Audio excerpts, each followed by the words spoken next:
Êtes-vous épuisé, démoralisé, au bout du rouleau, presque à vouloir jeter l'éponge? Alors, revenez tout de suite dans cet épisode parce que je vais vous donner une clé puissante qui va vous permettre d'être reconstruit, encouragé, édifié et de vous remettre sur les pieds pour continuer. Amen. Alors à tout de suite.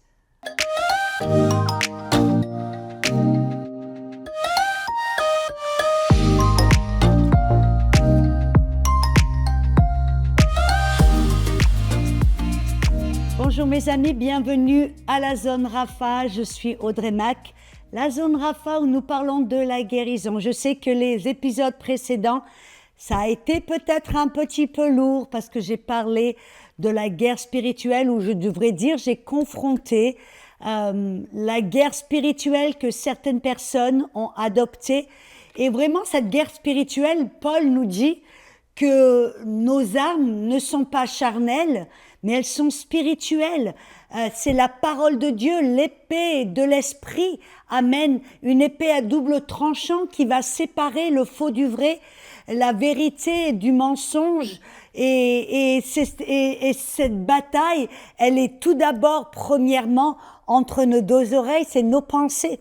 Nous avons vu comment se battre, comment résister à l'ennemi, amen, quand il nous attaque. Nous n'allons pas avec une épée pour le chasser, lui chasser derrière. Non, nous prêchons la bonne nouvelle, nous changeons la mentalité des gens, une personne à la fois, amen. Et en faisant cela, comme Paul le faisait, il a changé toute l'Asie en prêchant la bonne nouvelle, une personne à la fois. Amen. Il a changé des régions entières. C'est ce que Jésus aussi a fait.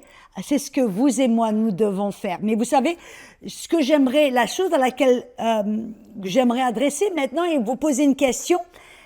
Es-tu fatigué? Pourquoi est-ce que je dis es-tu fatigué? Parce que souvent, vous savez, quand on essaie de faire les choses dans la chair ou par la chair, on finit par être frustré et fatigué. Alors j'aimerais alléger un petit peu les choses et vous parler de comment, si tu es fatigué, comment retrouver la force, comment revenir dans l'esprit, comment, au nom de Jésus, redevenir fort en Christ. J'aimerais parler du Saint-Esprit, mon meilleur ami. Lui, il nous a été envoyé pour que nous puissions être rafraîchis, reposés, réconfortés. Amen. Si vous regardez dans Ésaïe, chapitre 28, versets 11 et 12, Ésaïe 28, versets 11 et 12, il dit, eh bien, c'est par des hommes aux lèvres balbutiantes et au langage barbare que l'Éternel parlera à ce peuple. Il lui disait, voici le repos. Laissez reposer celui qui est fatigué. Voici le lieu du repos. Le lieu du repos, c'est dans l'esprit. Donc, si vous êtes acharné dans la chair pour essayer de combattre l'ennemi, de vous battre contre des esprits de ceci, des esprits de cela, amen, d'essayer de changer les situations par vos propres efforts, alors vous devez revenir dans l'esprit. Et une bonne manière de revenir dans l'esprit, on a vu que on combat ce combat par la parole, amen, qui est l'épée, amen, à double tranchant. Mais nous pouvons aussi revenir dans l'esprit et nous fortifier, nous reposer en priant en notre langue. C'est ce que là, le prophète Ésaïe vient de dire. Il dit que Dieu va parler à son peuple avec des personnes, avec des lèvres balbutiantes. Souvent, quand on commence à parler en notre langue, on balbutie, on bégaye, ça fait comme du ba ba ba ba ba ba ba. Amen. Mais la Bible dit, il va parler à son peuple avec des lèvres bégayantes, avec des langues étrangères. C'est vrai que parler en notre langue, ça paraît être une langue étrangère. On ne comprend pas ce que l'on dit. Les autres ne comprennent pas la plupart du temps ce que l'on dit, à moins qu'ils aient l'interprétation de vos paroles en langue. Mais là, j'aimerais me concentrer sur ce point. Que si on est fatigué, si on s'est acharné, si on a besoin de repos, on a besoin de force, on a besoin d'encouragement, on a besoin de revenir dans l'esprit, prier en notre langue est quelque chose d'essentiel et de puissant. Jésus a dit, je ne vous laisserai pas orphelins, je vais vous en envoyer un comme moi. Amen. Le Saint-Esprit, l'Esprit de vérité, il l'appelle le consolateur. Consolateur, pourquoi? Parce qu'il veut vous soulager. Il veut soulager vos douleurs, il veut enlever vos angoisses, il veut vous fortifier, vous consoler, vous encourager. C'est son but, un de ses buts principaux, il est le consolateur. Amen. Et donc, comme consolateur, c'est pour ça qu'il nous a donné ce langage. La Bible dit que quand on prie en notre langue, on ne prie pas à l'homme, mais à Dieu. Et quand on prie des mystères. Et l'on ne comprend pas ce que l'on dit.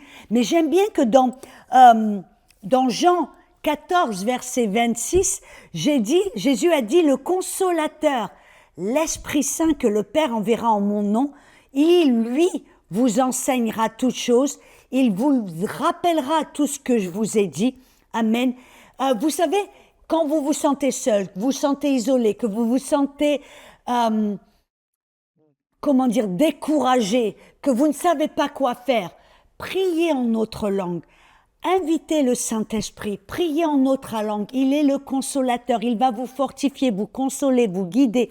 Moi, je me rappelle quand j'étais missionnaire en Inde et je voyageais toute seule.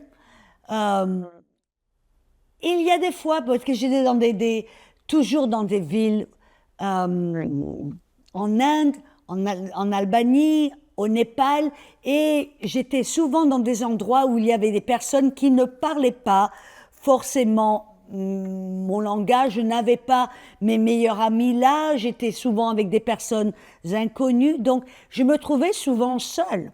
Bon, je ne le conseillerais pas, je l'ai fait simplement parce que Dieu m'a dit d'y aller, j'ai obéi et je savais qu'il prendrait soin de moi. Mais vous savez ce que je faisais? Je passais énormément de temps à prier en notre langue. Et c'était là où je trouvais, amen, un réconfort, une aide intérieure, une force intérieure. C'était comme si je puisais dans mon esprit pour trouver une force qui n'était pas naturelle. Amen. Je me rappelle même une fois, j'étais au Népal et Dieu, vous savez, il est tellement gentil, il est tellement doux, il est tellement bon. Et j'étais toute seule au Népal et j'enseignais dans une école biblique et j'avais une petite chambre dans l'école biblique et toutes les autres locataires étaient des étudiants, des Népalais et ils ne parlaient pas l'anglais ou le français. Et donc, je n'avais pas vraiment beaucoup de personnes avec qui échanger, avec qui parler. Et donc, bon, bien sûr, je passais du temps à parler à Dieu. Quel bon temps de pouvoir développer cette intimité. Mais je dois vous avouer que de temps en temps, je me sentais un peu seule.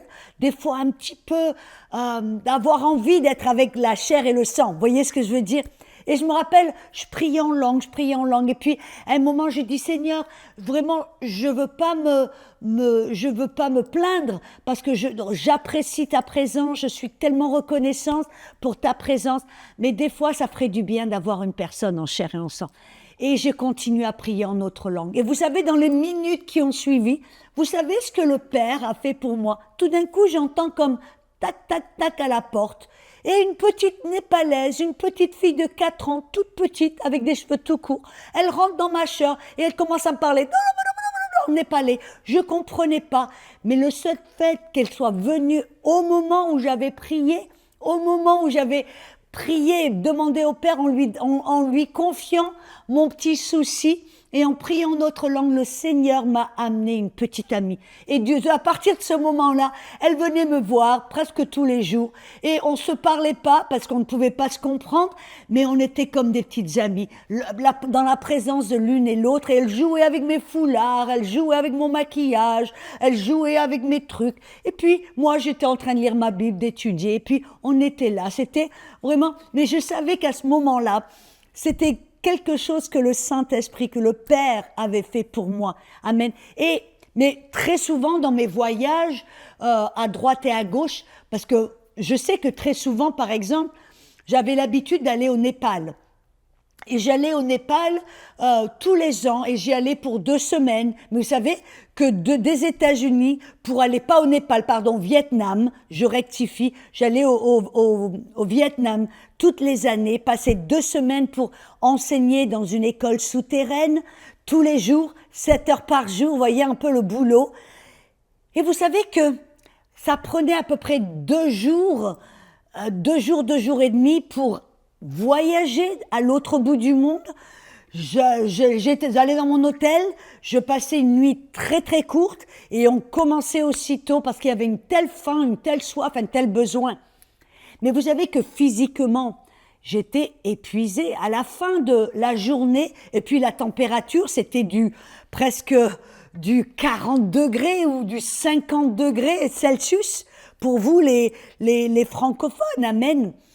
Et sans clim.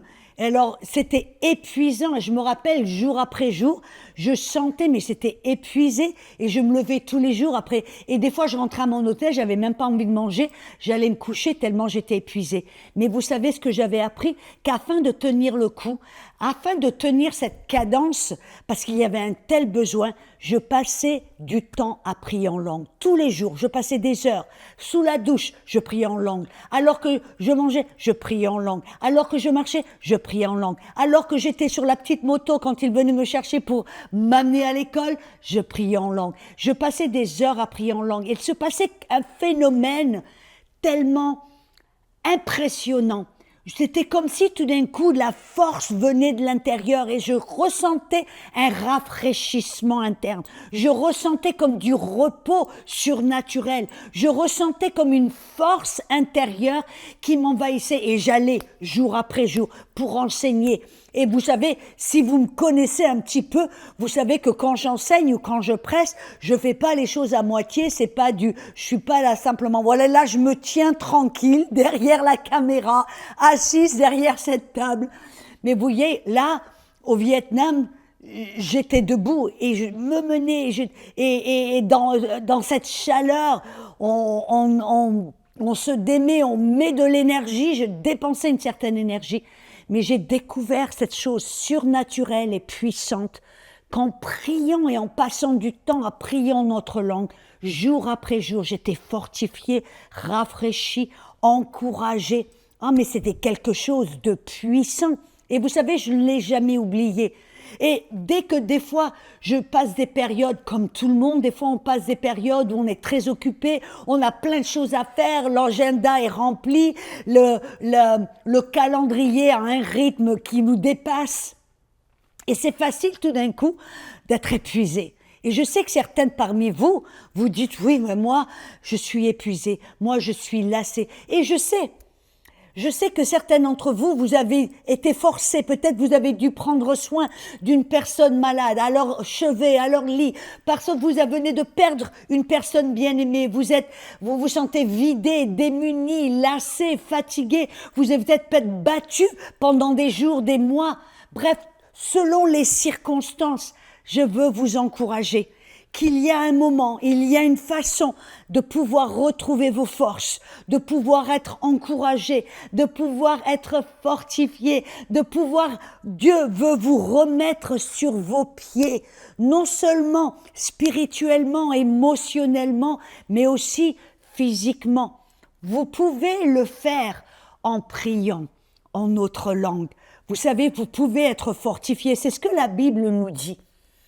Dans 1 Corinthiens chapitre 14, verset 4, il dit « Car quand quelqu'un prie en notre langue, il s'édifie lui-même. » L'apôtre Jude, qui je pense était le demi-frère de Jésus, mais je n'en suis pas sûre si c'est le même Jude. Bref, dans Jude verset 20, il dit « Mais toi, mon bien-aimé, édifie-toi toi-même sur ta foi la plus sainte, en priant en notre langue. » Vous avez remarqué que tous les deux, ils parlent de s'édifier nous-mêmes. Qu'est-ce que ça veut dire s'édifier? Vous voyez, un édifice, qu'est-ce que c'est? C'est un bâtiment qui a été construit, une brique après une brique, une pierre après une pierre.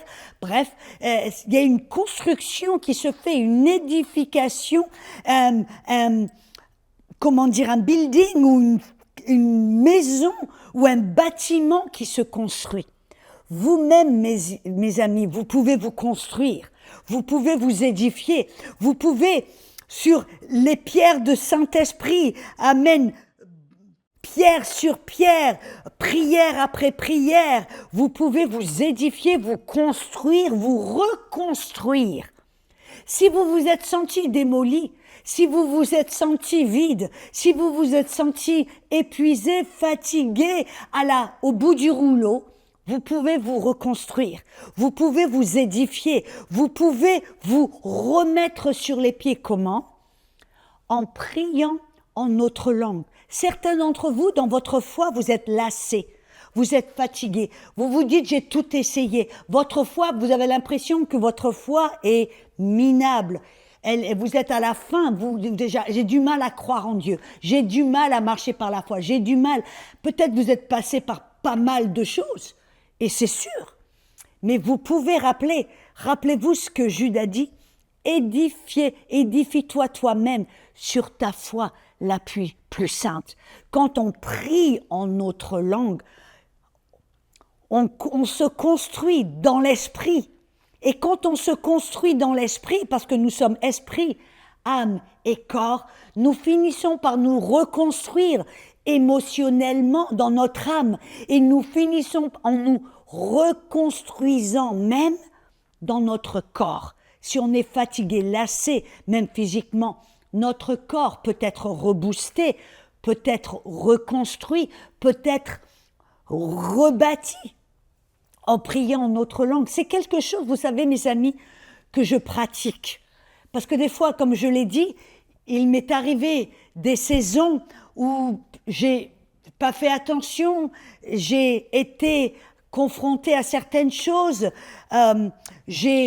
j'ai dû travailler, voyager trop. Des fois, je fais pas attention. J'ai un voyage après un voyage. Je traverse des fuseaux horaires après d'autres fuseaux horaires. Je fais des émissions télé après émissions télé. Je fais ceci, prêche. Bref, et des fois, je rentre à la maison, je m'occupe de mon mari. Et des fois, on s'en met trop sur le calendrier sans faire attention. Et on est dépassé nous-mêmes. Et nos forces, amen, en prennent un sacré coup. Mais on peut prier en notre langue. Dans Colossiens 1, versets 10 à 11, vous savez aussi que le Saint-Esprit est appelé le fortificateur. Amen. Ça veut dire quoi? Il est là pour nous fortifier, pour nous redonner nos forces, que ce soit physique ou que ce soit émotionnel. On a besoin des fois d'être fortifié. Amen. Colossiens chapitre 1, versets 10 et 11. Il sait que nous sommes appelés à marcher d'une manière digne du Seigneur pour lui plaire à tout égard, portant du fruit en toutes bonnes œuvres et croissant ou grandissant par la connaissance de Dieu, étant fortifié en toute force selon la puissance de la gloire pour toute patience et constance avec joie. Vous avez vu là que le Saint-Esprit veut nous fortifier. Il est appelé le fortificateur et il veut nous fortifier. C'est sûr, quand on lit la parole, ça va nous fortifier. Mais quand on prie en notre langue, on fait appel au fortificateur, l'édificateur, et on va se fortifier nous-mêmes, s'édifier nous-mêmes sur notre foi la plus sainte. On va se construire de l'intérieur jusqu'à l'extérieur en priant notre langue. Et vous savez, il y a une recherche médicale d'un certain docteur qui s'appelle Dr. Carl Peterson.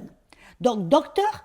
Carl Peterson était le mari d'une femme de Dieu que j'ai rencontrée, une femme qui était remplie de l'esprit, elle était dans le ministère, elle était prophétesse, elle avait des dons de l'esprit, elle avait le discernement de l'esprit, elle avait des dons de prophétie, la parole de connaissance et de sagesse, bref, était une femme très puissante. Mais son mari, Dr. Carl Peterson, était un docteur. Et il était un docteur du cerveau. Il aidait les gens avec leur cerveau, des déséquilibres et toutes sortes de choses. Et très souvent, les gens qui connaissaient sa femme, qui était une femme puissante dans l'esprit, voulaient toujours lui poser la question, Docteur Carl, qu'est-ce qui se passe quand quelqu'un prie en langue? Et finalement, il a choisi de faire une étude.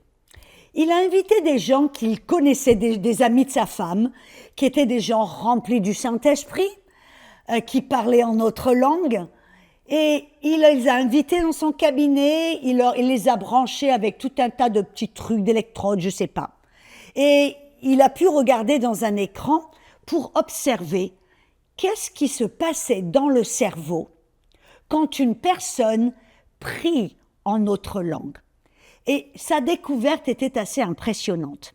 Il a découvert qu'il y avait une petite partie du cerveau, je ne me rappelle pas exactement du nom, mais c'était dans le cortex frontal, qu'il y avait une petite partie, il y avait un petit truc dans le cerveau qui ne faisait rien du tout. Mais il a observé que cette partie qui était passive, normalement, quand quelqu'un priait en autre langue, ou louait le Seigneur, il se passait quelque chose. Cette petite partie, ce petit membre du cerveau commençait à s'activer. Et commençait à s'activer. Et le plus la personne priait en langue, le plus cette partie du cerveau était active et active. Et qu'est-ce qu'elle faisait?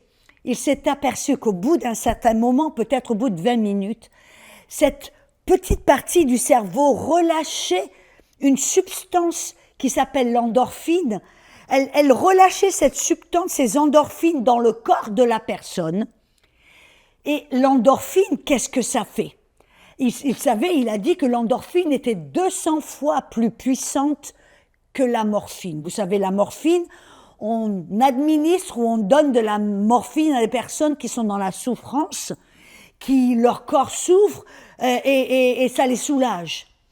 Et vous vous rendez compte que Dr Carl Peterson s'est aperçu que quand quelqu'un priait en langue, l'endorphine, qui était 200 fois plus puissante que la morphine, était relâchée dans le corps de la personne pour soulager la personne de la douleur. Et qu'est-ce que ça faisait, même du côté médical? Le système, la glande pituitaire, était tout d'un coup soulagée et guérie. Le système immunitaire était soulagé. Le système nerveux était affecté et soulagé. Certains d'entre vous, vous souffrez de dépression, de maladies chroniques, de maladies mentales. Et on voit là que de prier en notre langue, ça va soulager le système nerveux, ça a soulagé aussi la production d'hormones du cerveau. Amen. Ça a soulagé même le système digestif, le système immunitaire, le système nerveux. Bref, cette endorphine, cette substance qui était relâchée parce que cette petite partie du cerveau était active tout d'un coup, a soulagé la personne, non seulement physiquement, mais aussi émotionnellement. Et vous savez, on le voit très souvent quand des personnes prient dans l'esprit, tout d'un coup, qu'est-ce qui se passe? Il y a la joie du Seigneur qui est activée. La personne commence à rire. Vous avez vu peut-être, vous êtes allé dans des conférences ou dans des réunions où les personnes, sous l'effet de l'esprit, commencent à rigoler hors contrôle. Pourquoi est-ce que le Saint-Esprit fait cela? Parce que peut-être que le Saint-Esprit sait que cette personne a besoin d'être soulagée. Alors j'aimerais prier pour vous. J'aimerais prier pour vous si vous avez besoin d'être fortifié dans votre corps, si vous avez besoin d'être soulagé dans votre vie et dans vos émotions. Peu importe ce que vous avez traversé, le Saint-Esprit, le fortificateur, le consolateur, l'édificateur veut vous soulager, veut vous aider, veut vous guérir, veut vous fortifier, veut vous encourager. Alors peut-être que vous n'avez jamais prié en autre langue. Alors si vous n'avez jamais prié en langue, nous allons prier tout de suite, maintenant.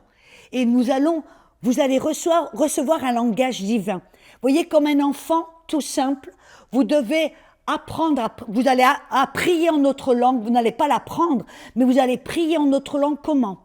Après la prière que je vais prier pour vous, vous allez simplement vous laisser, vous abandonner, vous ouvrir la bouche, et vous allez peut-être commencer à bégayer, vous allez commencer à parler.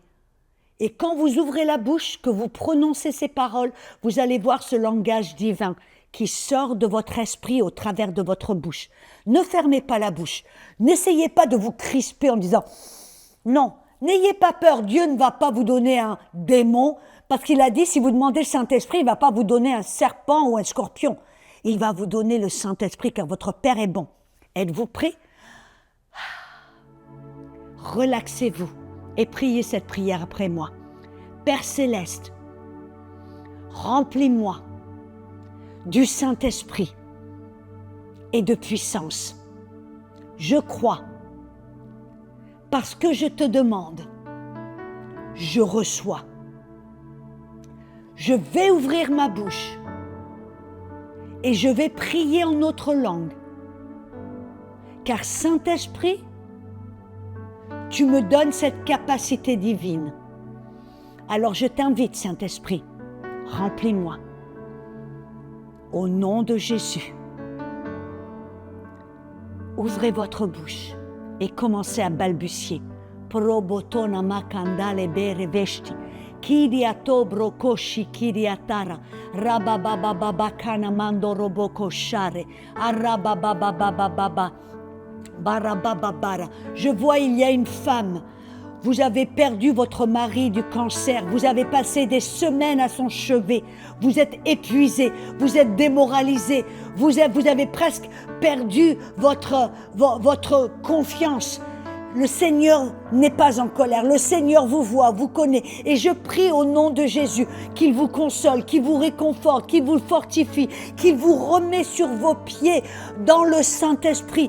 Au nom de Jésus, il est venu pour consoler et pour guérir les cœurs brisés, les cœurs malades. Alors je prie que la puissance du Saint-Esprit vienne là où vous êtes pour toucher votre cœur, pour vous guérir.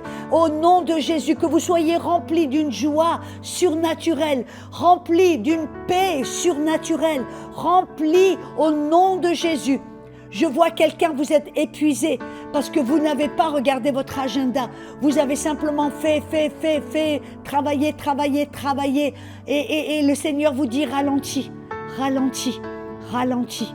Passe du temps à prier en langue alors que vous êtes derrière votre volant ou là dans un bus ou un métro, peu importe. Priez en notre langue, faites-en votre pratique, faites-en quelque chose que vous allez commencer à faire et que vous allez continuer à faire. Et vous allez voir que tout d'un coup, les choses vont devenir plus faciles, les choses vont devenir plus, vous allez rentrer dans le repos, édifié par le Saint-Esprit. Amen. J'espère que cela vous a aidé, mais ne vous arrêtez pas là, ce n'est qu'un commencement. Maintenant que vous avez appris comment être réconforté, consolé, édifié, reboosté, fortifié et guéri, alors je vous invite à prier en notre langue tous les jours. Amen, tous les jours, autant que possible. Comme Paul qui a dit, je prie en langue plus que vous tous. Alors on se retrouve pour une prochaine et à bientôt.